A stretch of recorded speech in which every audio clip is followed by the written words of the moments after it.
Christian Ward. Occupation: former marine biologist, now a freelance journalist with a focus on environmental issues. Recently, he's been writing investigative pieces on unexplained phenomena along the coast. Christian was once a bright, ambitious marine biologist, fascinated by the deep sea, its ecosystems, and the mysteries of marine life. He worked for a time on a government-funded research project that studied underwater phenomena. However, his research was abruptly cut short due to an incident on a dive. A cryptic report from the dive, combined with strange personal experiences during the expedition, led to a professional scandal. Christian was blamed for unwarranted speculation about unusual readings from sonar equipment, which some people dismissed as faulty. Discredited, he left the scientific community and turned to freelance journalism, writing articles on oceanic phenomena, cryptozoology, and environmental anomalies. His main focus became uncovering strange occurrences that bordered on the unexplainable. Christian's latest assignment takes him to a small coastal town that's been experiencing a series of environmental disruptions, rising tides, sudden disappearances of marine life, and locals complaining of bizarre dreams. The town is isolated, almost forgotten, and there's a growing sense of unease, like something isn't quite right. Unbeknownst to the townspeople, Christian is uncovering something far darker, an ancient presence, an unnatural intelligence beneath the ocean, waiting, watching, and beginning to stir. The more he investigates, the more he feels a pull toward the sea, hearing strange whispers in the wind and seeing strange patterns in the stars above. His obsession with the truth grows, but so does the realization that he might never fully understand what he's dealing with. It's something older and larger than his mind can fathom. Part 1: The Thrum Beneath. The town of Tortuga Bay had always been quiet, its only claim to fame being the jagged cliffs and clear, sun-drenched beaches that attracted tourists during the summer months. But as Christian stood on the weather-worn pier, staring out at the gray, restless sea, he couldn't shake the feeling that something was wrong. The locals had been mumbling about it for months now: unusual tides, strange creatures washing up on the shore, disappearances. But every town had its myths and fears. Christian had heard it all before. A couple of newspaper articles, a few hundred words at best, and then he would move on to the next story. Except this time, something was different. The ocean, usually so predictable, had been acting off. The tides were irregular, moving as if controlled by some unseen force. His own sonar data, taken from his old research days, seemed to show anomalies in the underwater topography, vast, unnatural depressions, deep cuts in the ocean floor that shouldn't be there.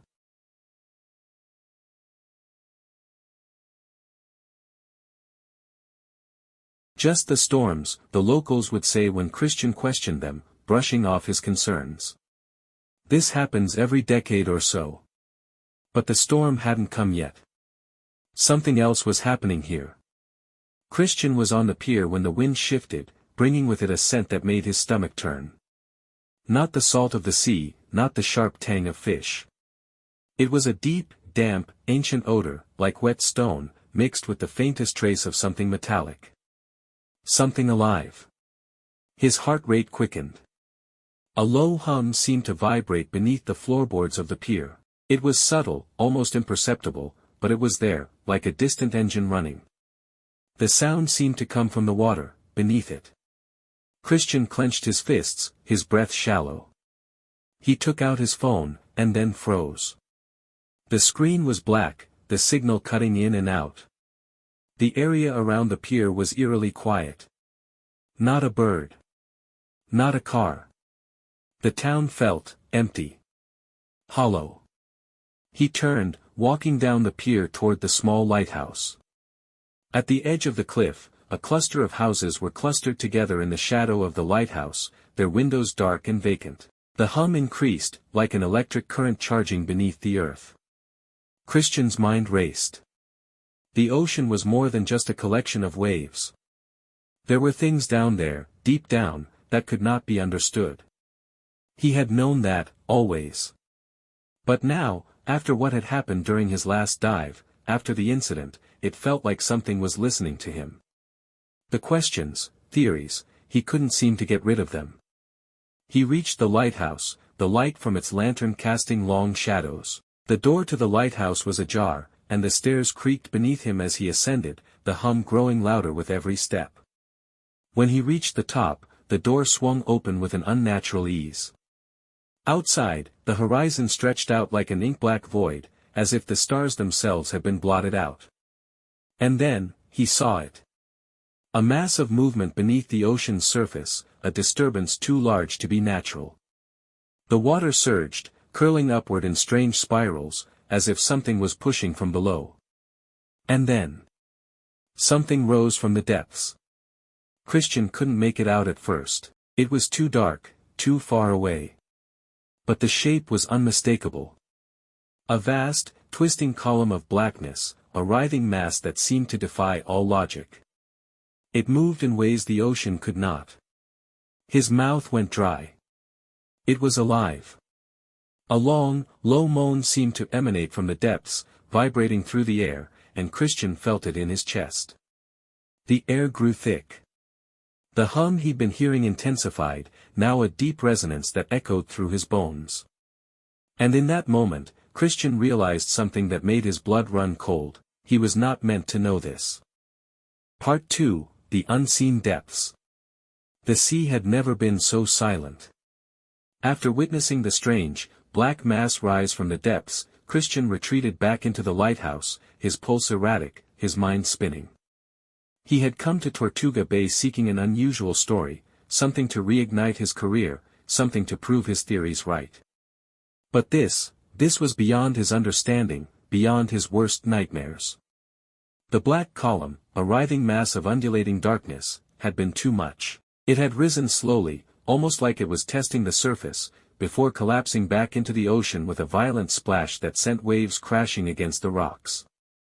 But even after it disappeared, the hum remained. Not a physical sound, but a sensation, like the pulse of the earth itself. Christian had tried to make sense of it. He grabbed his equipment, his camera, and tried to record, but the ocean had a way of swallowing evidence. The footage came out distorted, and the recordings from his sonar were just static. The data was corrupted. His attempts at gathering concrete evidence had failed. But the feeling lingered. He stepped out of the lighthouse, his breath catching in his throat as the night air seemed to grow thicker.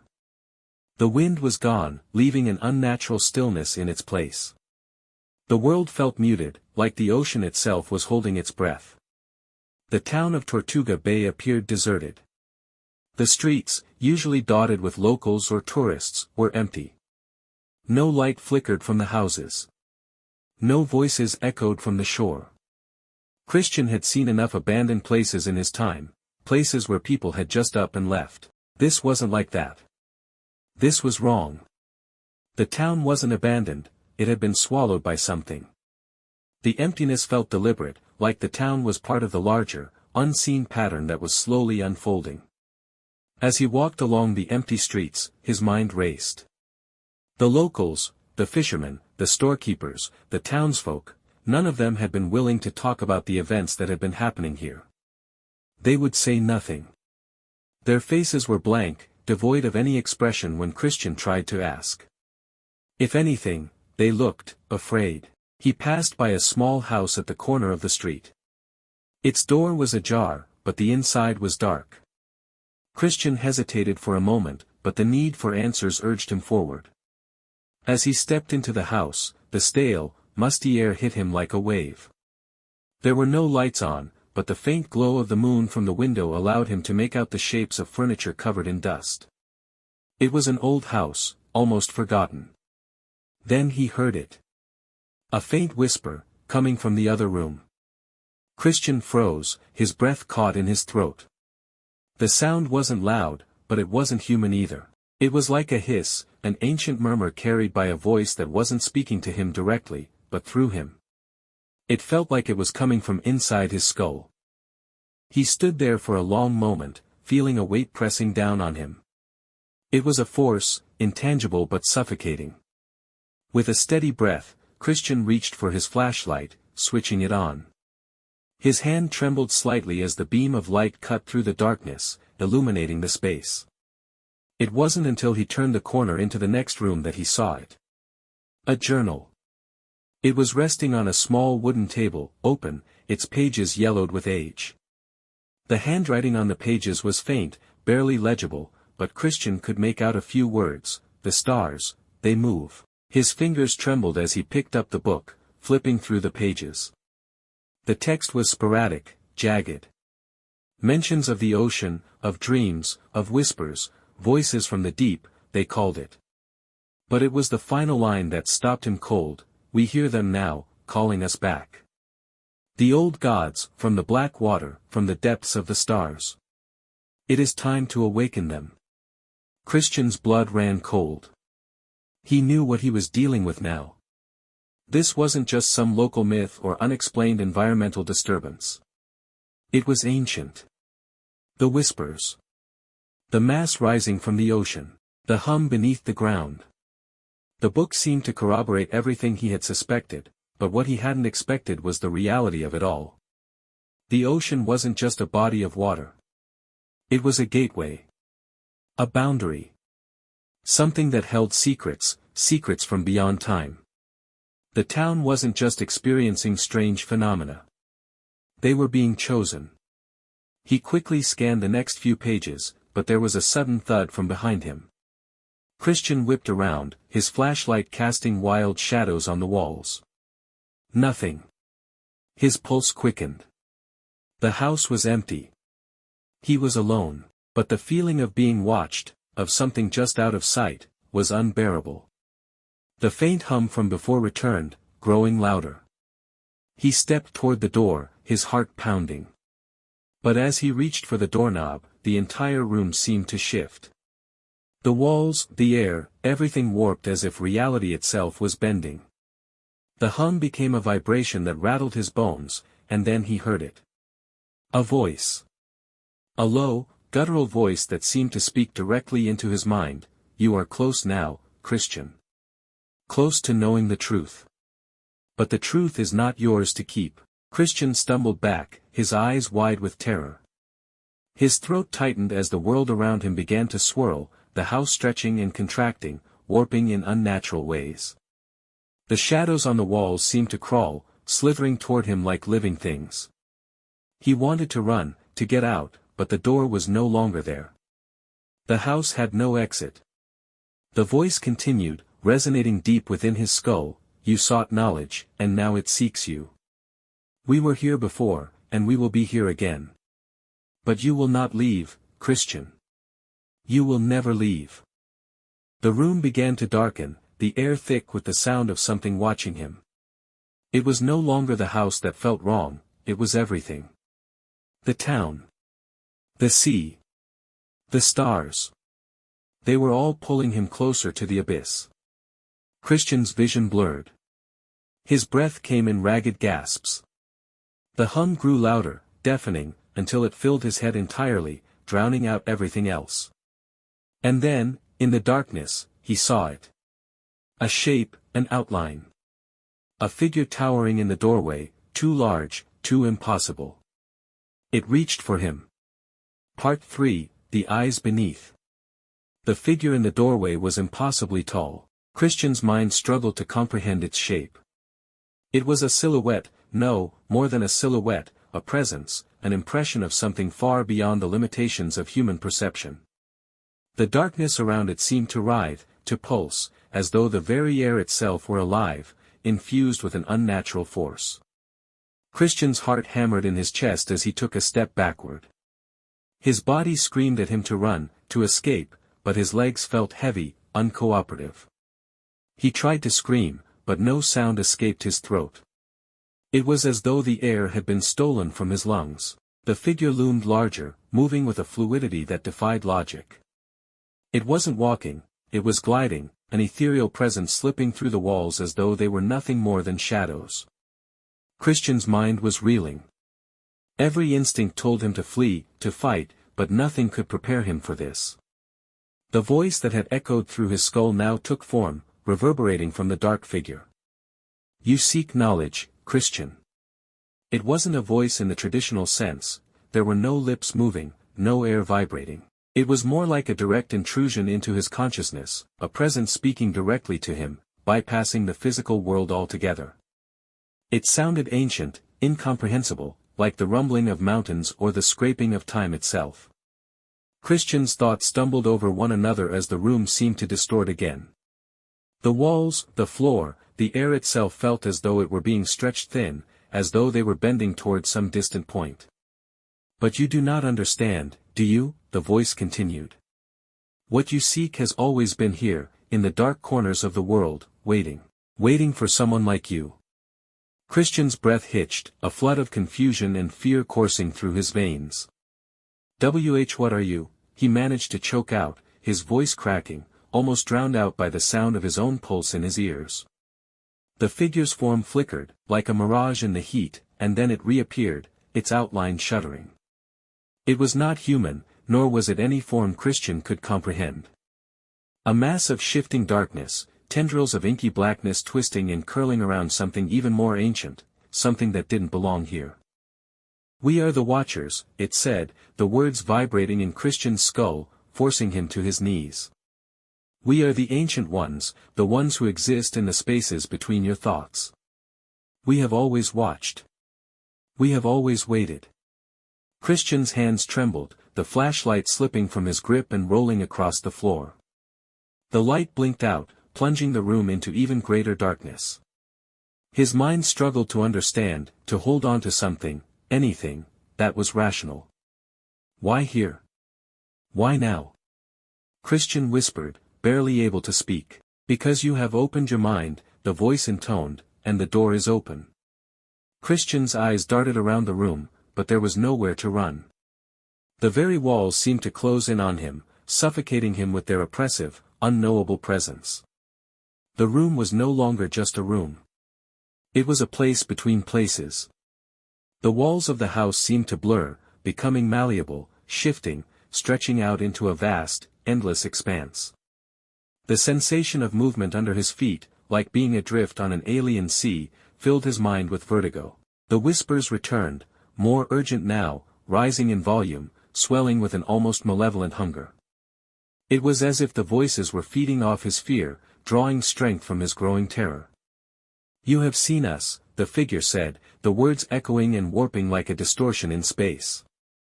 "You have felt us. And you will never forget." Christian's mind reeled. His legs finally gave out beneath him, and he collapsed to the floor. The shadows pressed in on him, filling his senses with a crushing weight. He could feel his sanity slipping, his grip on reality faltering. The thing in front of him, the presence, wasn't just threatening him physically.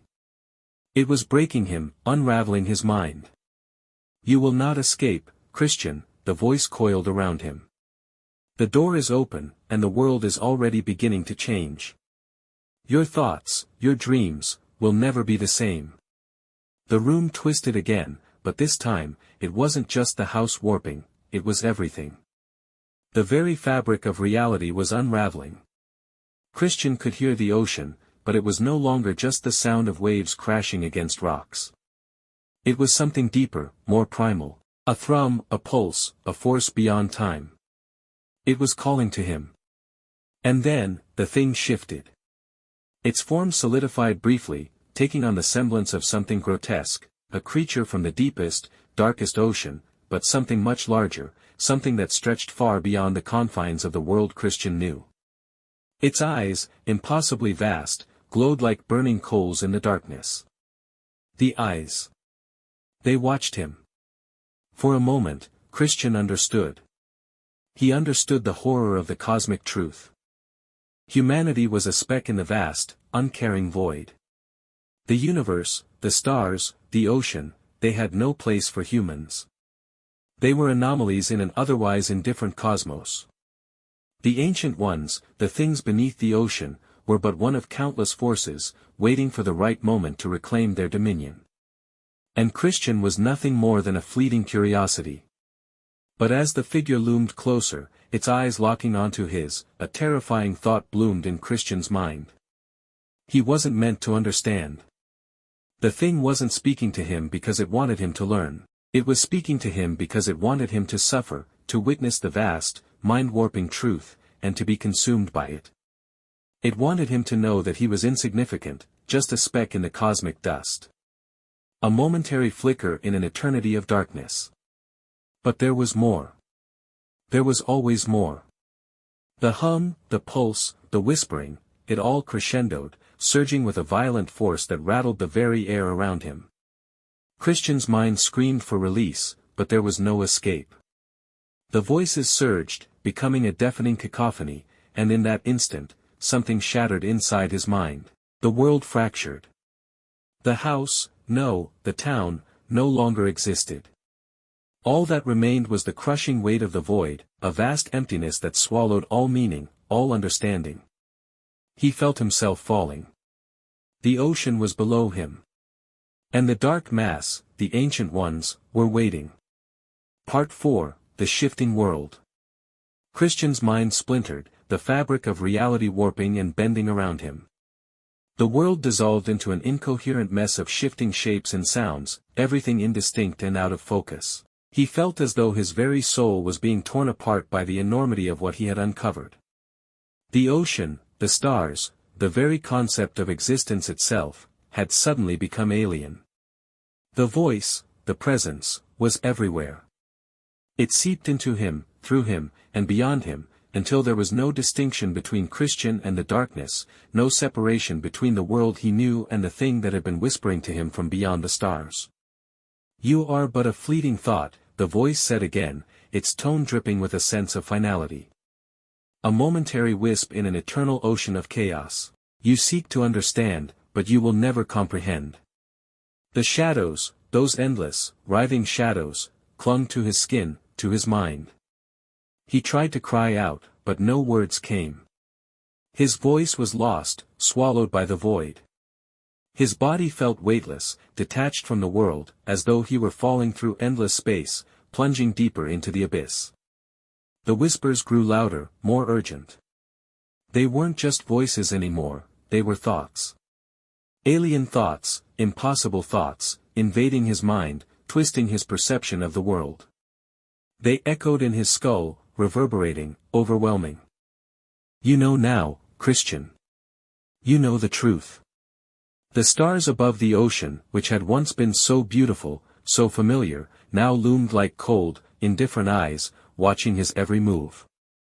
The moon, that pale reflection of light, was distorted. It hung in the sky, but it didn't belong there. It was wrong. It was unnatural. The town, too, was wrong. The houses, once so quaint, so lifeless, now felt like hollow shells. The streets stretched out impossibly long, twisting into unfamiliar shapes, as though the laws of nature had unraveled. Christian's vision blurred. He reached out, but his hands were no longer his own.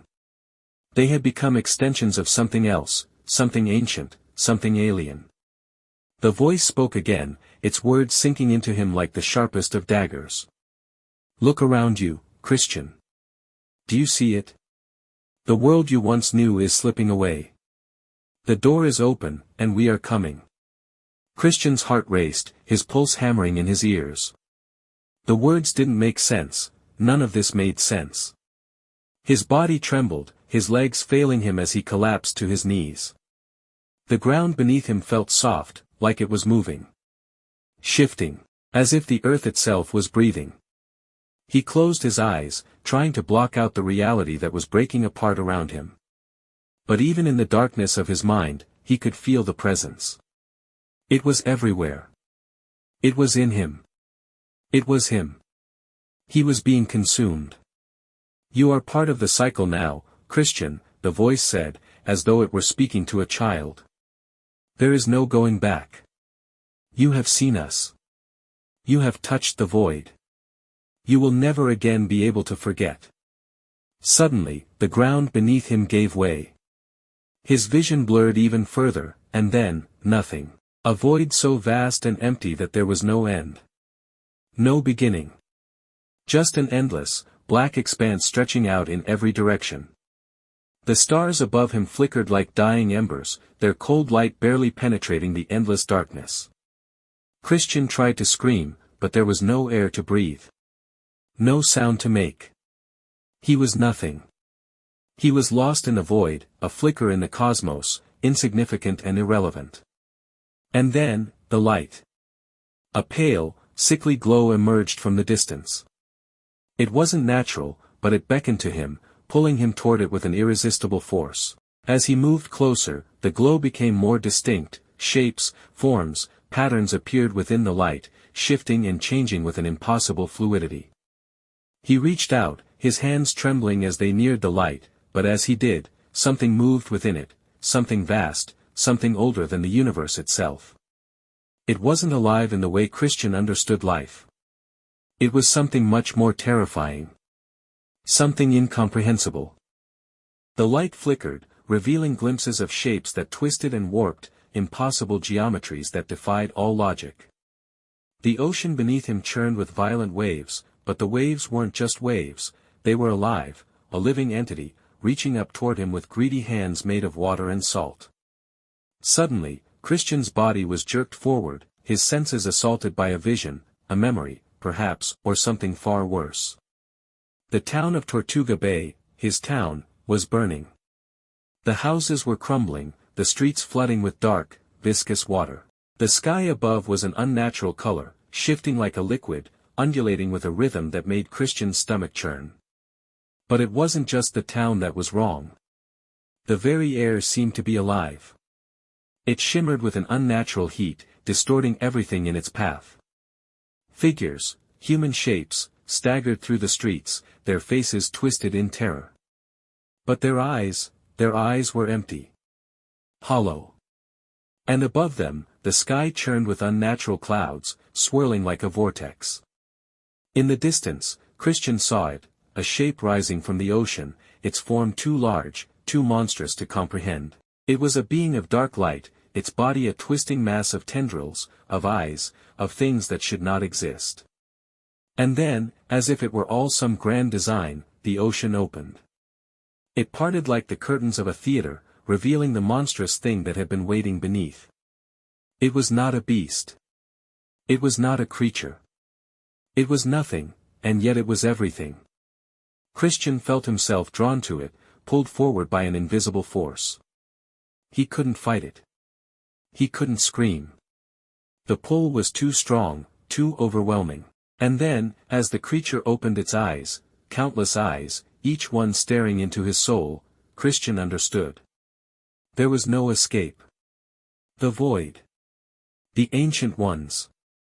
The horrors that lay beyond the stars, they had always been there. Watching. Waiting. And now, they were coming. Not for him, but for everyone. The door had been opened, and they were stepping through. There was nothing he could do. Nothing anyone could do. He had glimpsed the truth, and now, he was part of it. The final wave of the ocean crashed over him, and Christian disappeared. Part 5, The Final Echo. Christian was gone. The lighthouse stood on the rocky cliff, its light still flashing into the abyss, but there was no longer anyone to guide.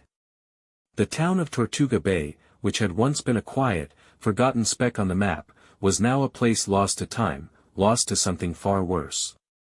When the first light of dawn broke through the dark clouds, it cast an eerie glow over the town, illuminating the now desolate streets. The air was thick, oppressive, like the world itself was holding its breath. There was a strange stillness, as if the very land was waiting for something. The wind had picked up, but it didn't carry the usual saltiness of the ocean air. Instead, it was heavy, damp, and filled with the faintest hum, a sound that seemed to come from deep beneath the earth. The town seemed to be holding a secret, and that secret was suffocating everyone within its borders. The lighthouse beacon, once a symbol of hope, now seemed like a warning, an ominous signal to anyone foolish enough to venture close. Christian had vanished. He had been the first to truly see the truth of what was happening, and now, in the silence of the morning, it was clear that his disappearance was only the beginning. The horrors, the entities from the depths, had taken him, but they would not stop there. The townspeople had been too afraid to leave. It wasn't just the strange occurrences, the whispers that followed them, or the overwhelming sense of dread. No, something far more insidious had gripped them. The very nature of the world had begun to shift. The ocean, once a source of livelihood, now felt like a vast, sentient thing, watching every move they made. Some had tried to leave, there were stories of desperate attempts to drive away, to flee to the city. But no one had made it far. The roads twisted. The sky shifted. The town followed them, its dark embrace wrapping tighter and tighter, until they were back where they started, standing at the edges of the abyss. One by one, the townspeople fell silent. Some seemed to disappear without a trace, others went mad, babbling incoherently about the things in the water, about the voices, about the eyes in the stars. But in the end, all were consumed by the same dread, the understanding that something vast, something incomprehensible, had awoken. Among them was Lydia, the daughter of the lighthouse keeper. She had been a quiet, observant child, often seen playing by the rocks or staring at the waves. Now, she was no longer playing. Lydia sat by the shore, her small frame trembling. Her eyes were wide, unblinking, fixed on the ocean in front of her, as though something were pulling her toward the water. Her mouth moved, but no words came out. She had become part of the town's madness, part of the curse that had taken hold. But there was something else, something different about Lydia. Her eyes were no longer just filled with fear. They were filled with something else. Something ancient. Her father, the last remaining soul in the town who had not yet succumbed to the madness, watched her from the lighthouse. He was too old, too weary to leave. His hands, once steady on the wheel that had guided ships safely to shore, now trembled, but he couldn't look away from his daughter. He knew what she had become. He had seen it in her eyes, the same thing Christian had seen in his final moments. The knowledge. The terrible, eternal knowledge. The town had become a threshold, a place where the veil between worlds was thinnest. And Lydia had crossed it, there was no going back now. She had been chosen. As the hours passed, the sounds from the ocean grew louder. The hum beneath the earth intensified, rattling the windows of the lighthouse. The sky above was a dull red, the clouds swirling like some unnatural storm. The horizon itself seemed to tremble, as though something massive, something monstrous, was rising beneath the waves. And then, the town shuddered. It wasn't an earthquake, not in the way one would expect. The ground didn't crack, but it moved. The streets buckled and twisted. Buildings groaned, their foundations tearing apart. The very air vibrated with a low, suffocating hum. Lydia stood, still staring at the water. Her lips parted, and a voice, not her own, whispered from her throat. It was a language not heard by human ears, a tongue that seemed to resonate with the very stars themselves. "The door is open," she whispered, her voice not just carried by the wind but through it, as though it were being broadcast across the cosmos. "They are coming." The ocean, once calm and implacable, surged forward. The waves grew tall and violent, crashing against the rocks with a force unlike any storm. But this wasn't a storm. This was the end. The water, dark and roiling, began to retreat, pulling back in an unnatural rhythm, exposing the sea floor as if the ocean itself were drawing away to reveal something beneath. And then they came. Shadows, dark and formless, began to rise from the depths. They moved with terrifying speed, their shapes shifting, pulsing, as though they were not bound by the laws of space or time. Some seemed like creatures, massive, grotesque, impossible to describe, while others were simply, nothing. Dark voids, where reality itself collapsed and twisted. The lighthouse keeper watched in horror, clutching the railing as the waves receded, exposing the unimaginable monstrosities that emerged from the depths. They were not animals. They were not gods. They were something far worse, something that should never have existed. Lydia didn't flinch. She merely stood there, her body trembling but resolute. She had crossed into the realm of the forgotten gods, and now she was their voice. The herald. And then, with a sound like the tearing of the universe itself, the first of the entities emerged. It was larger than the town. Larger than the sea itself. Its body seemed to twist and shift, like a massive, writhing mass of inky blackness. Its many limbs stretched out impossibly far, and its countless eyes, no, not eyes, gazes, looked across the horizon, seeking something. Someone. Lydia turned to face her father, her eyes now utterly devoid of any humanity. She smiled, not in the way a child would smile, but in the way one smiles before utter annihilation. "They are here, father," she whispered, her voice now hollow, empty. "And so am I." The lighthouse keeper's grip on the railing faltered. The world around him began to collapse, to twist in ways that made his stomach churn. The horrors from the deep were not just physical, they were existential. They were the destroyers of meaning, the end of everything. As Lydia's figure dissolved into the blackness, the lighthouse keeper knew that the town, and perhaps the world, had already been lost. The door had opened. And there was no one left to close it.